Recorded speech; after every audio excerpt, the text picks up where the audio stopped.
Love you. Welcome, everybody. I'm so glad you're here. We have obviously a full house. We have some teachers and parents and who wear multiple hats in the house today to tell us in the real world what's it like teaching online as teachers and what's going on with our kids.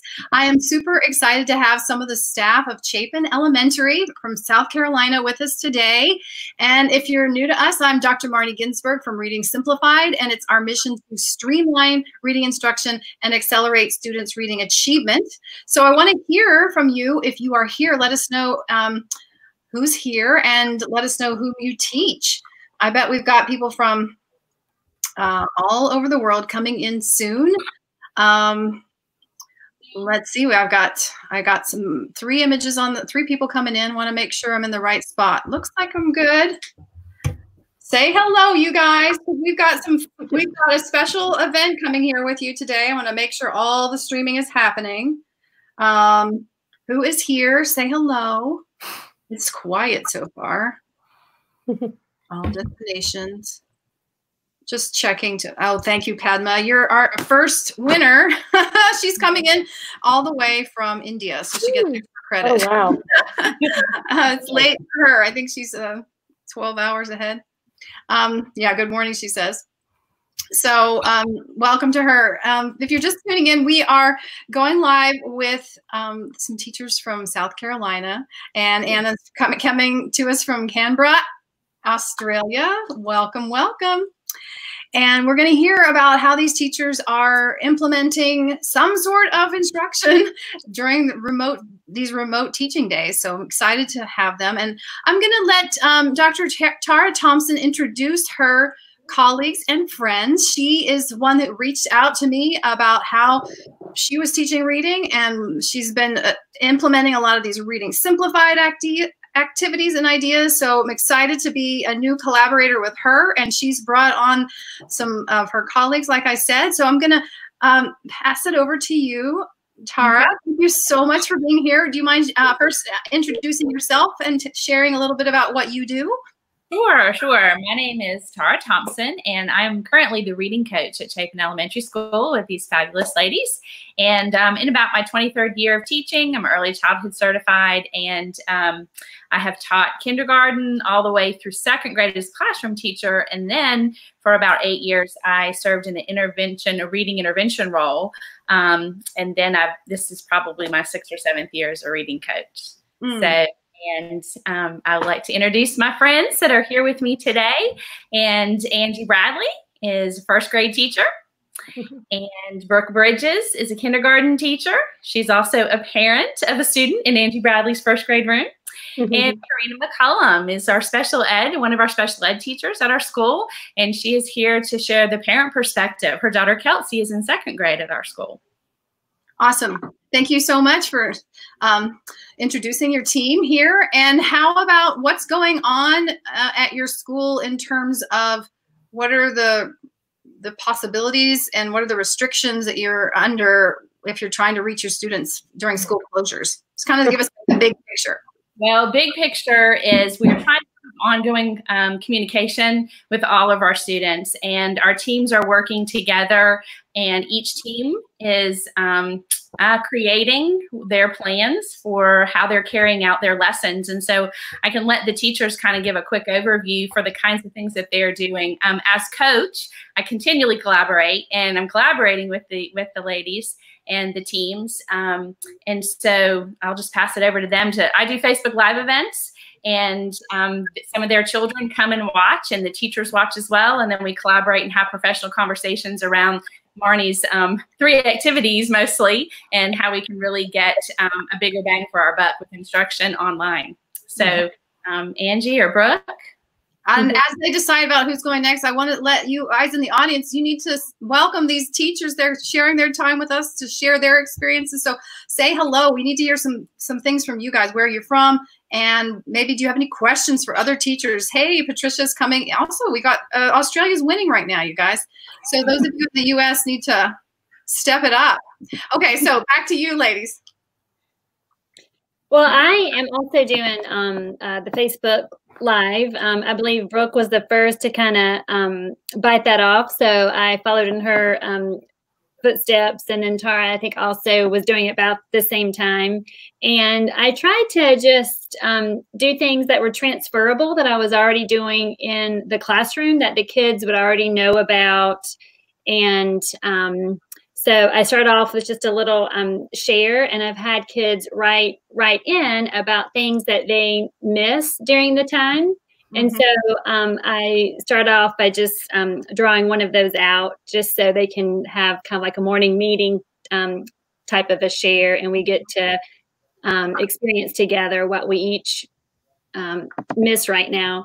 And then so Andrew, let me interrupt. Are you using Zoom or what's your way? Right, the Facebook Live. Okay, Facebook Live also. Yeah. And so you're seeing their comments live. Yes, right. And they've already sent in things that I've put into a jar, and so then we draw out. And then I have a little bit of interactive word work and like a read aloud. And I tell them beforehand, get your paper and pencil, or get the things that you'll need. And so I've been doing that about 2 or 3 days a week. Wow, that's awesome. And what level of participation do you think you're getting in terms of what percentage of your class is engaging and connecting with you? I have about 3/4 of the parents that are on Facebook, but when I go live, there's maybe between 5 and about 8 kids that are on there. And I think some go back to look at it and to watch the videos. And that's the great part about it, is that if you do miss out, you can go back and take the time. Love it. I was going to say there's about over 120 members in the Facebook group that I've got for our students. And that's the one thing, even though we only might have 8 to 10 students watching live, there's on average in the 70s, by the end of the day, at least 70 people have gone in and watched, and they're getting great feedback, which they'll share. Yeah. And before Brooke and Karina share, I just want to give a sneak peek to what Tara is talking about. Let me share my screen, okay, and show some pictures of her, some of the things she's doing in her classroom. Let's see. Let's see if I can pull it up. So over Facebook Live, that's her new classroom, I suppose. Yeah, can you see that? So Tara, do you want to explain a little bit about these two things? Yeah. So sure. So looking at the picture that's on my left, it looks like a baking pan with our letters. That's our setup. So usually the evening before, I will take a picture of the letters that our students need to have available to participate in the switch it that's planned for the next day. And underneath that, there's also, that was a big day. I got a lot, probably squeezed too much in, but I also did a combination of the sort it, write it that you do. And so using the key sentence you can see in the middle there, it's kind of small. So I'm not sure which one, if that's long O or if that was the long E, or yeah, I think it's long E. And so there's like a little sorting board ready. And the sound box is a blank sound box sheet, which the parents can actually download that from a PDF. Brooke taught me a lot about how to do Facebook Live. She's been our leader who's really helped us, step out there and try these things. So those files are on our group page for parents to download and print. So also on the right, you'll see some pictures of some books. Always a read aloud. Every day it starts with a read aloud, and we integrate the word work into it using some of the switch it, the read it, the write it, and also trying to squeeze in blend as you read too. So just depending on where our kids are. And I have to say, hey, Michelle, I saw Michelle join us from our district, Boston. Awesome. Okay, so that was just a little sneak peek. We're going to show a video of what Tara's doing in her Facebook group too, and some other images that are coming up. But Brooke, I think you are on tap next. What would you like to share with us? Like you said, it's such a journey and learning as we go. So the first thing that I did for the kids was, we were communicating through email, and I got a Facebook group started because that was private. And we could invite grandparents, people that might be watching kids and things into that. So I have a lot of family members that have joined into that as well. So no matter where the kids are, they could join.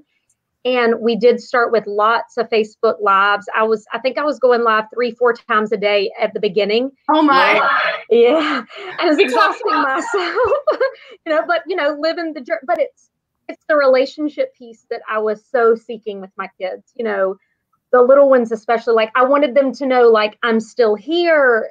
I love you. I'm here. We're all in this together. And the parents were so stressed out at first, getting these packets and not sure what to do. What am I going to do here? So it was like we just front loaded.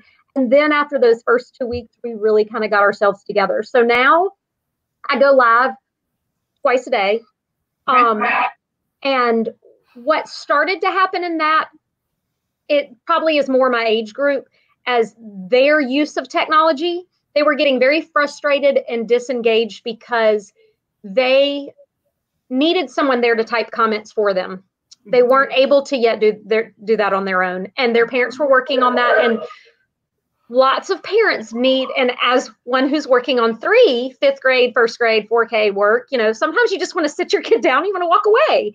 And so that was happening. And the kids very quickly, at first they thought I could hear them. And so they were super engaged.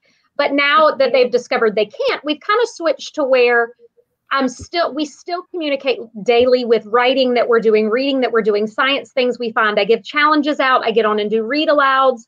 I got on and did a game today. So we still use those Facebook Lives, but I'm Zooming in the morning and at night. And I've learned how to, like you were being able to go back and show the pictures and things. So now we, like Angie said, we have that community time that we just share and we build. I'm getting 95% of kids. This morning I was missing just one in the Zoom. It's something the kids look forward to. And like Tara, as our coach, was really helping me too. Like, the less is more, and with switch it and read it and write it, it's helping me get really focused, because I think I was feeling such pressure to do so much too. And it's just not feasible. And the kids couldn't get there so many times a day. They were getting upset if they missed it. So now we have predictable times. I go live about 8:45 or 9, and then they switched to Miss Thompson, who comes on at about 9:30. We come back on. I have a parent Zoom from 7 to 7:30 for any clarifying questions, just wonderings that they may have. The kids come on at 7:30, and we do some kind of themed scavenger hunt. It's like become our thing. We did it one night, and now they want to do it every night. So we're just kind of playing and doing different things. We end with a story before the kids go off that night. But now that our journey has progressed, we're going to continue to do our 2 times a day Zoom, but I'm actually going to have my first one-on-one conferences where we're going to play Switch It and have some guided reading one-on-one next week. I love it. Is where my journey has led me, but I'm just aching for the kids to know, like, I'm here and you're still learning, and for parents to know, like, that we don't expect them to be teachers. And it is a great outpouring of respect for the education community at this point in time. Yeah. Yes. So, awesome. So why? What are the different reasons you might choose Zoom versus Facebook Live and the Facebook group? The group is wonderful, and we can post to it any time of day. I had a kid post today because they lost a tooth. A kid learned how to ride a bike. They had a challenge. We started some Write It together, and they were to finish and illustrate. So as they did that, they took pictures and held it up, and I could give writers compliments to them. And then it's kind of a diary of our journey every day, which I love.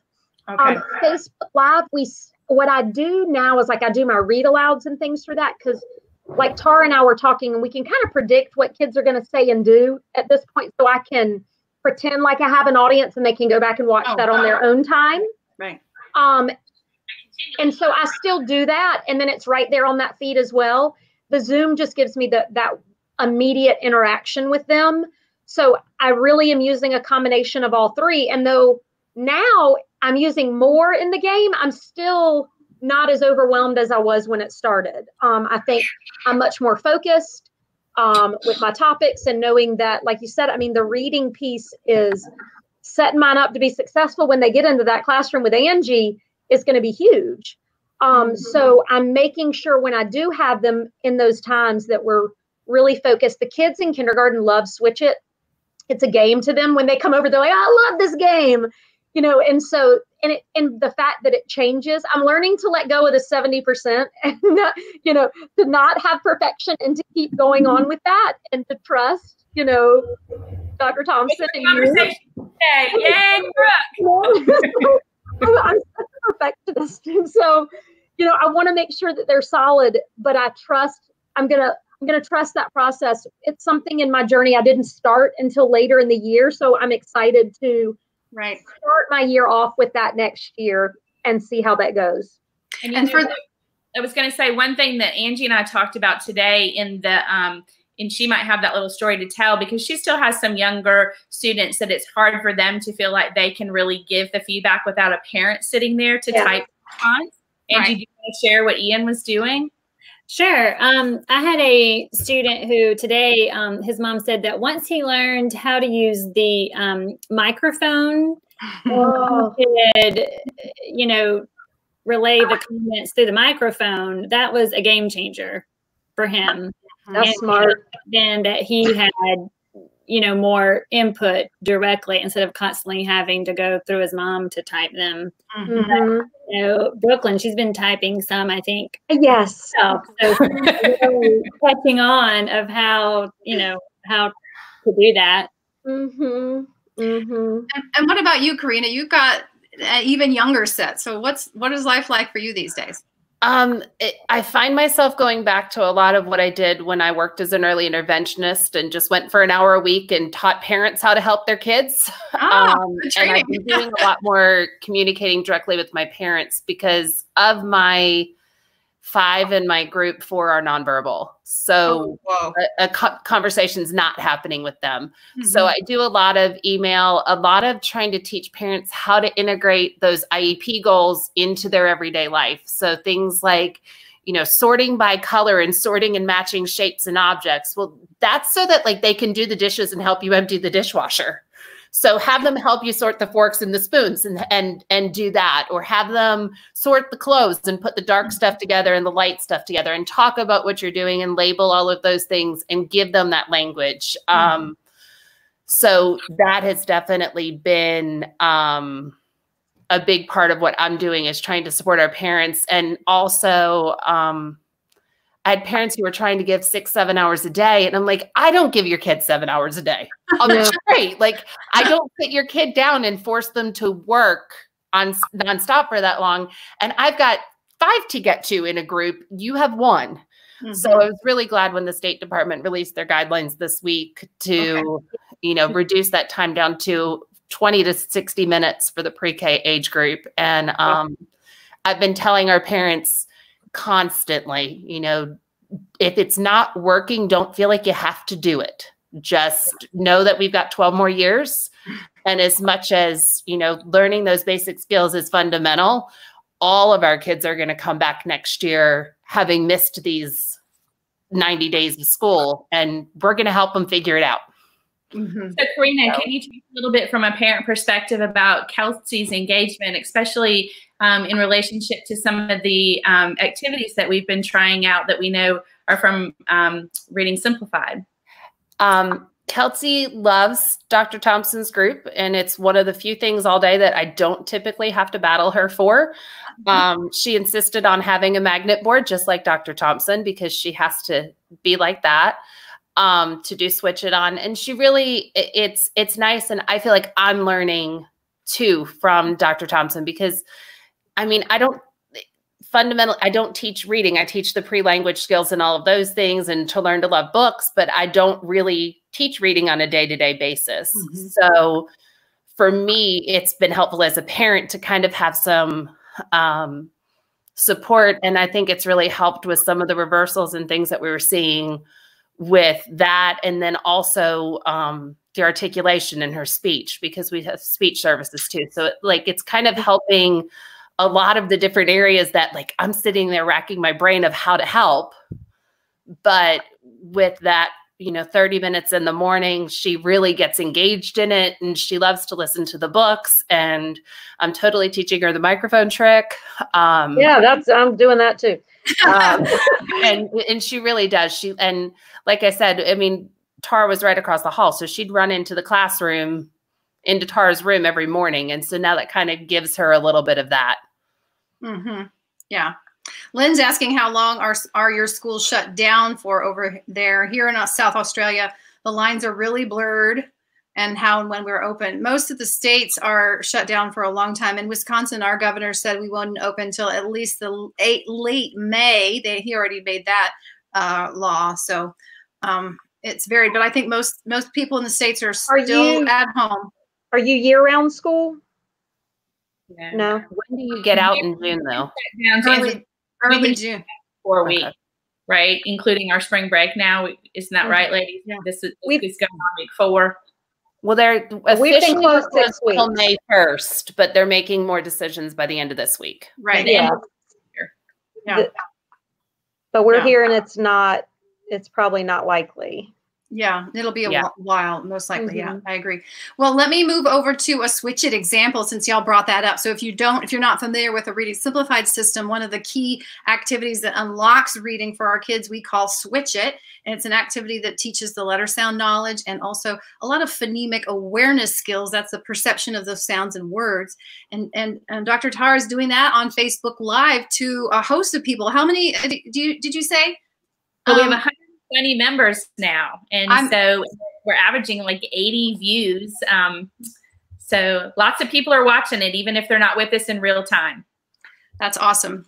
Okay, so I'm going to bring up example from her Facebook Live, which is in her Facebook group, so people can do it either live, and some people are, and parents are typing in their responses, and then other people are maybe watching it later. So check out how this reading coach in South Carolina is adjusting to teaching over 100 kids all at this, or within one 24-hour period. And let's have our fingers crossed for this video. Stop share screen. Okay. It's always tense. Here it comes in a second.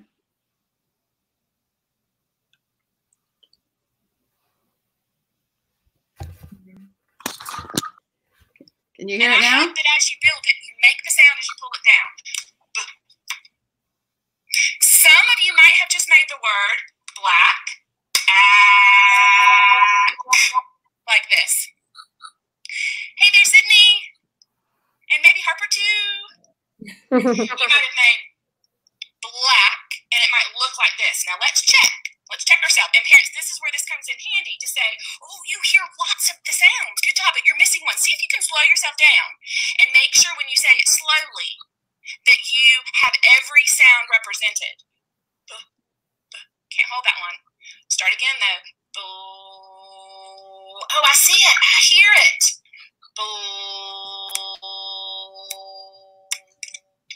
Black. Black. Excellent. Let's switch black to clap. We might say a sudden sound. We might describe it as a clack. I heard a clack. Clack. Clack.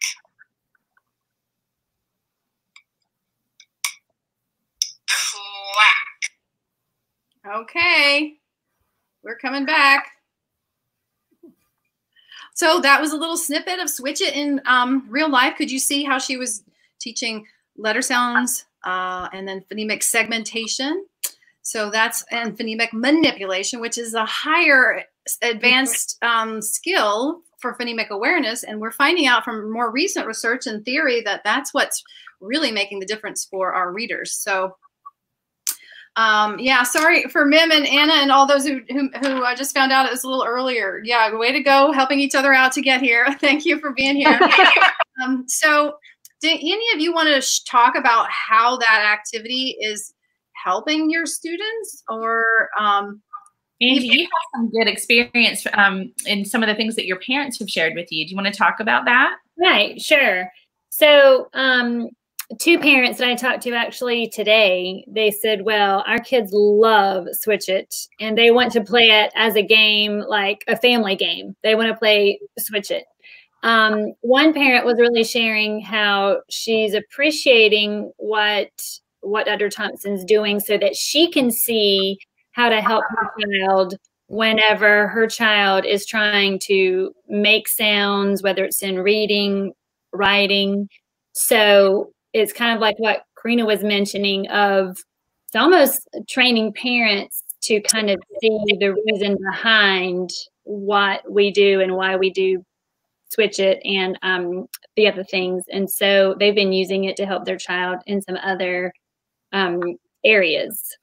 Mm-hmm. I love it. It's not common right now for parents, for many parents, to be able to be as connected with what their kids are doing. But if your parents are willing to be there for the live or the video, then it's a great reinforcement. You get a second teacher, more bang for your buck, right? Because they're going to be reading with their kids. And now that they have that more mindset about hearing the sounds and words, that'll probably help them with how they not only do activities like Switch It, but also with their reading and their writing, as you said. And some of the feedback parents have given is that it gives them a little release of stress. They don't feel so pressured to do things the right way. They feel like, oh, I heard and saw that lesson, and now I feel confident, and I'm a reinforcer. I'm not the teacher, but I know how to help and support now. It really, I think it gives them a sense of, ooh, I can breathe. Yeah. Well, and I think reading, like we've said, is so important. And you do want your kid as a parent to get that good quality reading instruction. And, you know, like I said, even as a teacher, I was struggling with, am I doing this right? Am I giving her the foundation she needs? So by having that involvement with Dr. Thompson, I know she's getting some of those good foundational skills that she's going to need as she moves from 2nd to 3rd grade, and reading to learn becomes more expected instead of learning to read. Right.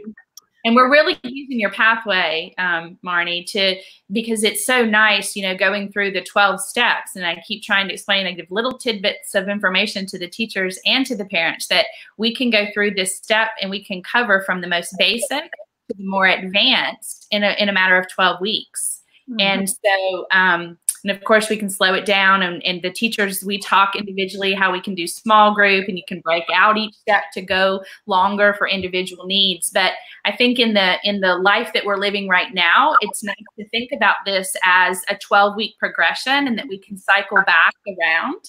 And then, like Brooke is talking about, and how Angie's talking about, how they sometimes meet with their kids individually or in small groups, they could then tailor some little mini lessons to meet specific needs. Mm-hmm. But it's nice to have this to follow.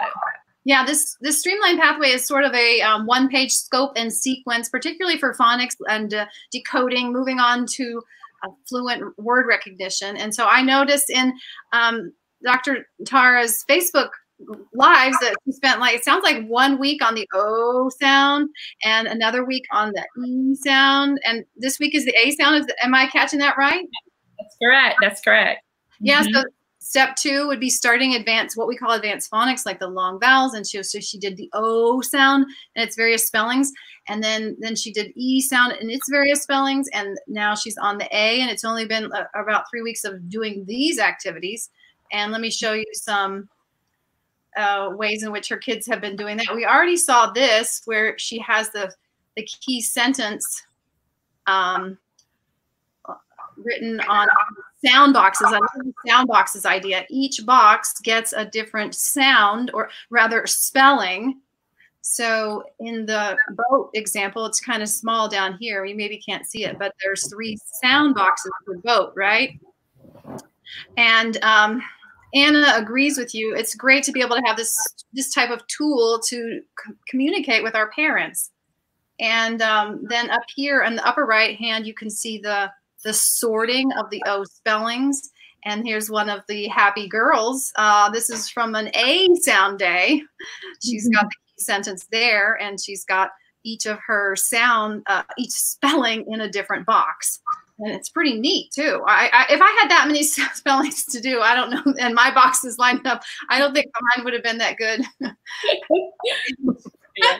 So, and it's really neat, you know, in this instance, they were using a marker board, and in other instances, when they've downloaded and they do it on paper, or even if they sketch out their own sound boxes, it then gives them a tool that they're referring to. And again, Angie shared a story where a student wanted to write the word mole. He was writing a research paper or something, right? Angie, did you want to talk about that? And sure.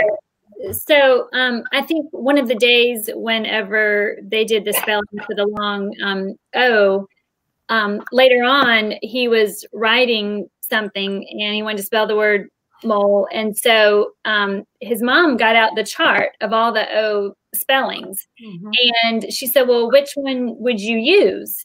And he was able to actually identify, you know, O, consonant, E. And so she was really, I mean, we all had like a celebration that not only, right, there it is.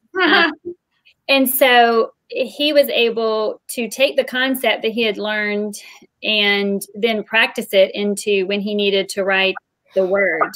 And so this is really huge because this is a tool that kids can access themselves. And so that is really something I'm very excited about. And for next year, I even have goals that maybe some of these charts that we make in class, I could put them into their writing folder so that when kids are writing and wanting to spell, they can then have all of this and some words of the examples to make it really meaningful. Right. Let's see if I can bring up an example of that. So it's just a graphic organizer that you can have the students use over and over again. And it also helps the teacher. Sometimes I would forget, what's that other spelling of E? You know, now I bring up the key sentence. Oh, he sees many of these each year. It's each. So this would be, you know, this is one way of displaying the sorted activity and the key spellings, and then we've got the key sentence down there, go home to show the boat to Joe. So Tara, will you explain what you've done? You've made switch it an integral part of these Facebook Lives and the read aloud, but also sort it. So how are you folding this in? So with the sorted, after the read aloud, whatever the focus sentence is, so for our focus sound, I mean, I have pulled words out of the read aloud. And I've put them up. So, you know, Marnie, on your sorted sheet, how you typically have a box to the right and it has the words in it. And so this is my attempt at trying to provide this opportunity. So I have the words up on the board, but I have them covered because I'm also knowing that I have a range of children, and some of them, especially our younger ones, aren't learning to blend as they read. They segment, and we know that when you're reading, we want you to blend your sounds together. That's more effective and efficient. And so I have them covered with Post-it notes, and I unveil, you know, the sound at a time, but I prompt them to look through the word first, right? When we get to that focus sound. So if they see OA, then look at your sorting sheet now, which was what our little Ian had used with that whiteboard. And we just had the 5 different spellings across the top. And so which one do you see? So I held that board up. Ah, we know it's going to be this one, right? Okay, let's blend it and read it. When you see that pattern there, make that sound. So they blend the word and read it. And then I cover it back up because I want them to learn to trust and pay attention to their own process. So they know the word, they've identified on their sorting sheet, right, which spelling it's going to be. So it's not about remembering it. They can look at that column to see how to spell it, but they're going to trust and hear and feel the sounds that their mouth makes as they say the word and as they then write it on the board. Mm-hmm. I love that. And the teachers. And that's real life right there. That's my screaming first grader. Mm-hmm. My children never cause troubles. I don't know what you mean, Brooke. Yeah. So he's asking for comprehension. So how are you fitting in any comprehension? Even we are talking a lot about word recognition, and that's essential for our early elementary, especially, or anyone who's behind. But also, you're folding in comprehension regularly with these Facebook Lives, aren't you? Yes, and it's been, I'm not as nervous this week. I mean, I'm always nervous when you get online, but I think I've gotten a little bit more comfortable with pausing and giving chances. You know, typically to get a big, focused thinking and being able to hear what kids have to say as you read, I typically like to pick at least 4 stopping points, right, through the story. And so just this week, though, I think I've been prompting and saying things to parents like, have them retell you the story when you're done, but I've been asking them questions along the way, trying to pick 4 different points to stop and go, oh, how does he feeling and why would that character feel that way? So we are building in the conversation, the thinking, paying attention to how our readerly responses, but also responses to the text and what they see characters doing and feeling. Mm-hmm. And I totally agree with Tara's points, and comprehension is a very complex thing to build. And but through the read alouds, if we not only stop to ask those questions, but also, you know, see if they can build the story, like the summary of the story as we go through the story. If you're concerned about that, if it seems like they're not able to do that, then you can have them do it in small chunks and build upon it. What happened so far in this part A of the story? Now, part A and B together, and part A, B, and C together, and now by the end. So if they're having trouble with comprehension, that's a way to break the task down and make it more manageable for them. So that's a good question, but it is a very large topic. And we've got Liz is here, and Veronica's wondering if Dr. Tara, if you'll share your Facebook page, but this is a Facebook group. You may not want this public for everyone. So yeah, it's private within the group for our school. So I'm not sure, but maybe I could do some of our lessons. You know, I'll have to think more about how I could make that work. Right. It is we want to keep your opportunities private, but we are going to show a few things. I'm trying to bring up some pictures. I lost some pictures. Let's see if I haven't. I don't know if I showed you this one. Oh dear, I just lost it again. Clicking the wrong buttons. And then what experiences are your children having? For those of you who have children right now, is there anything that we haven't covered? I think the real life connection has been good. Like Brooke talked about in the beginning of having those relationships with our students. I think just knowing that everybody's still there and everybody still cares for you, and, you know, reducing the trauma of this whole experience for our kids, because regardless, our students are going to come back with some kind of scar from this. So having a positive, having a light every day to see that familiar person that makes everything okay. I can't tell you how many times Dr. Thompson has calmed a crazy morning just by being there. And it happens virtually and in our building. So, so some of those benefits that our children and all of us kind of enjoy from the routine of life, the routine of having a teacher that sits us down and does a read aloud and calls us by name. That's what she's doing in this Facebook group, even though she's got over 100 kids. Many of them, I'm seeing her say, you know, hello. And Jennifer's not able to do live. She says, yes, she misses those connections with her kids. So that is hard. It's a privilege that you guys are getting to do this. And I wanted to share an example. There's a lot of great feedback going on in this Facebook group, so you can see that it's happening. But I wanted to share this example. I can share my screen again. So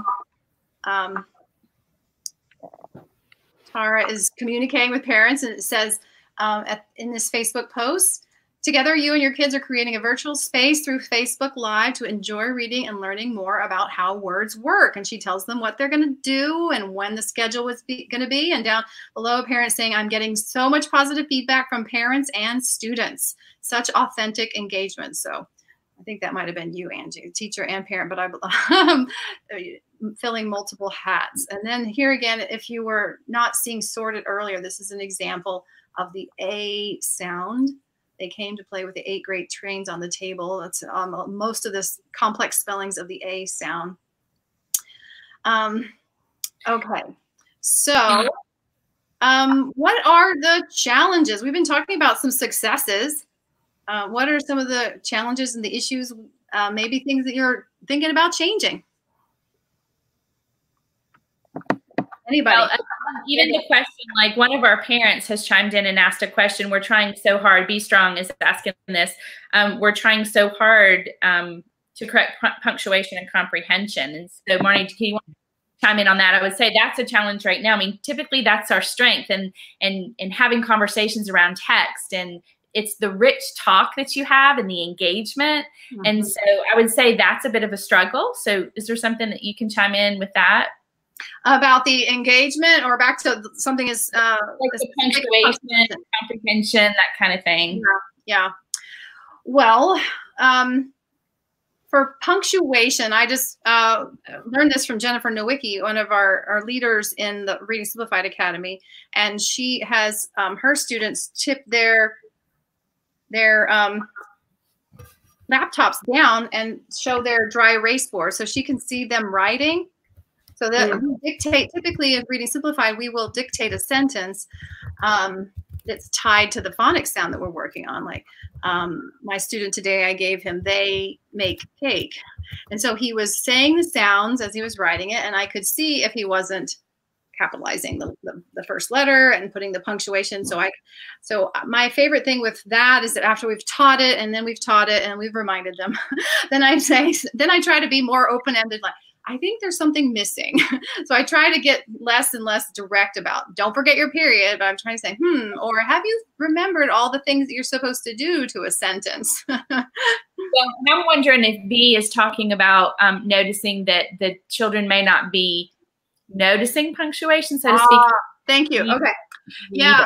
So personally, I would say that would not be my priority during this stage, unless you have, that's a particular issue with your kids for some reason, maybe with their reading, and you were really concerned about it. But generally, I would say that would be lower on my priority list, given as you pointed out earlier, the constraints of this kind of dynamic. But usually if you're talking about ignoring punctuation, it's going to be an issue of how they're reading, right? So if they're not fluent, if they're not fluent, then my favorite thing is just to point out that you're not sounding like you sound when you talk. This is how I would read it. Hey, stop, Sam. Don't run into the car, and that's how I would read it, because there's that exclamation point and I'm excited. This is nerve-wracking. So that's how I would do it. So there's a little teacher modeling, a little maybe think aloud, and then we ask the student to do it. So we give a little advice, model, and then ask them to do it. And then we kind of cycle back through that routine as much as needed. Also recorded books. Books read online that they can just read over and over again can give them a better ear for that type of pattern. This is really interesting from Sarah Jean. It's too big, so I'm not going to put it up on the screen. I was just wondering how you might assess their progress in terms of phoneme grapheme recognition while you're online. It might not be something you've come across yet. Would you do one-on-one assessment eventually over video conferencing? So there's a lot of possibilities there. What do you guys think? So that's where I'm headed, because just like in the classroom, we use our data to form our instruction. And so we started teaching to the whole group, and now I'm ready to move into smaller groups and meeting kids' needs one-on-one. And so that is where I'm headed next week. I'm going to continue my Facebook Live and Zooms in the morning and the afternoon. But midday, I'm going to be conferencing with children one-on-one to check in with where they're at. Because like you said, I'm matching books to readers through different programs that they're allowed for teachers to have access to. And I want to make sure that I'm still matching them to appropriate books, just so like anything else, math. Otherwise, I want a quick assessment. And like you said, Marnie, like I was planning the same thing on making it less about looking at their face and more about putting it down and watching them do some of those switch it activities and reading, so that I can gauge where they are in the process and what they're thinking, so that I can go back and form what I'm going to do in whole group. And what I'm going to do, and I'm even thinking the next week, we'll do some Zoom small groups, because we'll still have our Zoom times that they get to see everybody and we share and we community build. But I think parents are starting to realize too, that as teachers, we're not expecting them, like Karina said, to be at home for 7 hours a day. It's not feasible. And so I told your parents, if your child hits it twice a day with me, let it go. Let them go outside and play and do, because there's so much, like Karina said, to be learned just in living and riding bikes and cooking and all of those things too. So what I love about Reading Simplified and getting focused with the Switch It and my guided reading that I'm now moving to do individually next week is it is going to give me that opportunity to do some quick assessing and check in, because I know I left my kids in a great position So I'm eager to see what they've carried back and to evaluate myself and what they're still doing at home to know if I was effective in the classroom as well. You know, it's not all about them and their parents and what's happening at home. What have I done in the months that I've had them that's really stuck that I can use to help me grow as a teacher next year too? Mm-hmm. I love that. Are there any other questions, you guys, from all over the world for this awesome group of teachers? And they've got a strong parental community, it sounds like. Pretty high levels of engagement. Yeah. We're not hearing that in a lot of places that I'm hearing from in the US. So you've done some nice things. What's that? So you're doing some nice things. So yeah. I think we're froze. And I'm still here. Can you hear me? Yes. Okay, yeah. good.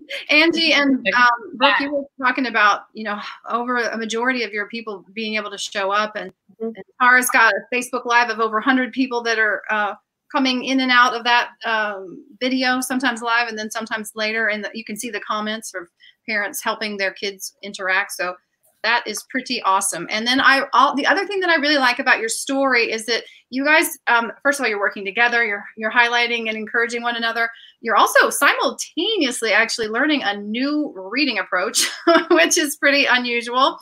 And you are gradually adding new things, like Brooke saying she's going to move to one-on-one, and then that will maybe lead to small groups. So you didn't do that in week 1, and that's fine. But you're rolling different things out.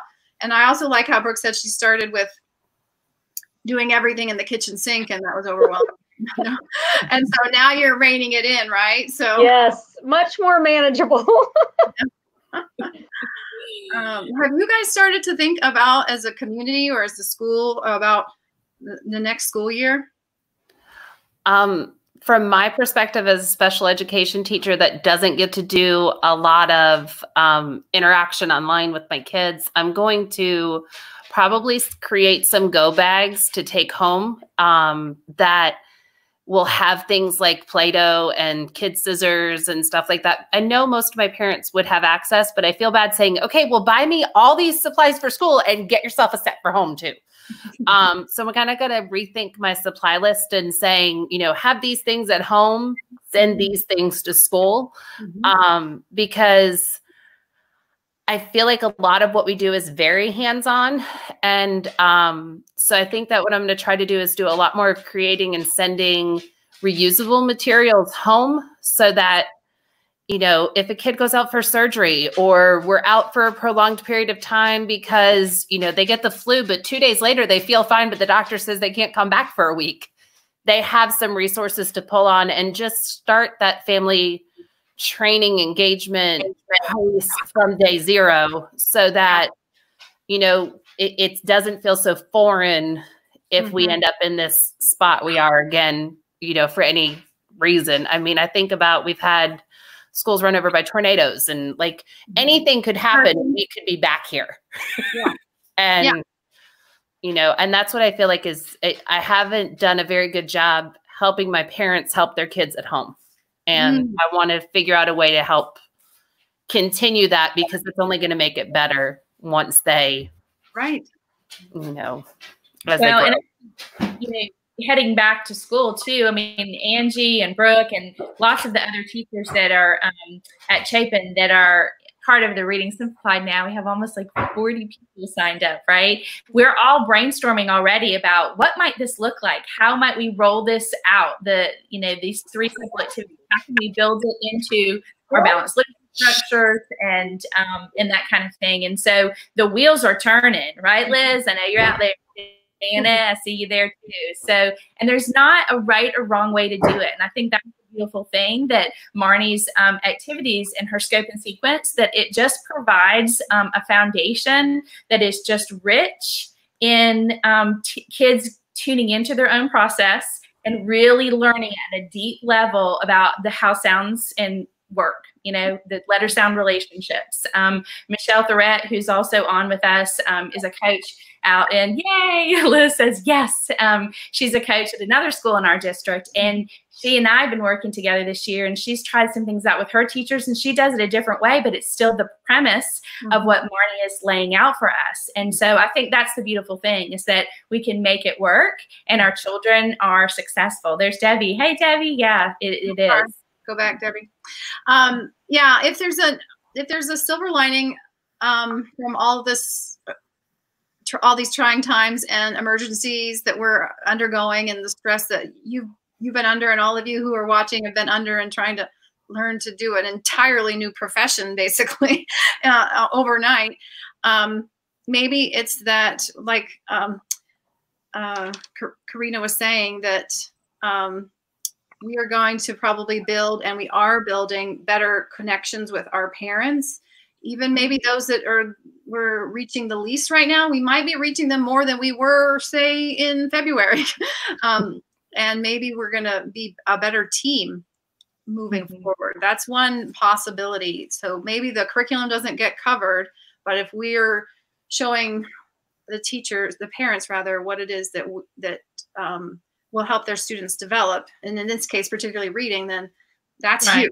Because and our teachers, it's given them a chance. It's given them a chance to breathe a little bit. I mean, and don't get me wrong. I mean, teachers are working hard all day, but I think this opportunity, if there is a silver lining, like you're saying, it's our teachers are involved. I mean, they're logged in doing professional development during the day, and now they feel like I can carve out time in my day where I haven't been on my feet teaching for 9 hours already, or been at school for 10 and going home and trying it at night. So they're finding time to weave it in during the day here and there, which I think is a gift for them. And especially once they learn all of these things that you've laid out in the academy, Marnie, I mean, it just is fast, accelerated progress for kids. Thank you. I love that. That's the goal. Yeah. Well, if you're a teacher watching and you want some resources for yourself for continuing your learning, or maybe for parents or teachers, I've got a page that I've shared with some of you before, but if you haven't checked this out, I encourage you to check it out. And we're going to be adding to it in the coming weeks. Just maybe a video for parents just to help them know how to teach their kid how to read words, or maybe a video for you to use Zoom and how do I pull up a PDF, and games for students. I used today with one of my students, I used a game at wordwall.net, and I wasn't very well prepared for the lesson, but I found it just in like 30 seconds while he was doing some jumping jacks. So that's there on that link. So make sure you check it out. And everybody, what should we say to these teachers, these superhero teachers? What are you gonna share with them virtually so they get appreciated for their time, not only with us, but all the work that they're doing for their families and their community? I know that some things might be flying, some little hearts here and there. So I'm really grateful for your time, but I've taken a lot of it. So I think I might just have us say goodbye, unless there's maybe a last word. And Laura says we might have more literate. So many dogs and cats are joining in on the Hangouts. Oh, I haven't heard that one. That's good. There are definitely some dogs involved at our house in every reading lesson. I love it. Any last thoughts, ladies? Or should I head out for the night? Veronica says thank you. Claudia says thank you. Same from Lynn. Well, all right, everyone. We will normally be going live Tuesday at 8 p.m. Eastern. We went a little earlier today to make this work. I'm glad you were here. Don't forget that link in the comments for more resources for teachers. And have a great week. Here's to making great readers. Great. Thank you so much. Thank you so much.